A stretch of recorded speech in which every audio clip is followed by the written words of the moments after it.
ನಂದಿವಾಹನ ನಾಗಭೂಷಣ ದೋಷ ದೋಷ ನಾಶ ವಿನಾಶನ ಸೃಷ್ಟಿಕಾರಣ ನಷ್ಟಹಾರಣ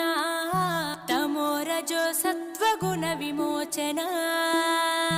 మాఘమాసమున కృష్ణ పక్షమున చతుర్దశి నడి జామురాతిరిన మహాలింగమే ఉద్భవించెనట బ్రహ్మ విష్ణువుల అహం అనిగెనట సృష్టికి మూలం నీవని తెలిసి సాగిలబడి నీ మహిమకు మొక్కే అదే మహాశివరాత్రి వెలిసెనట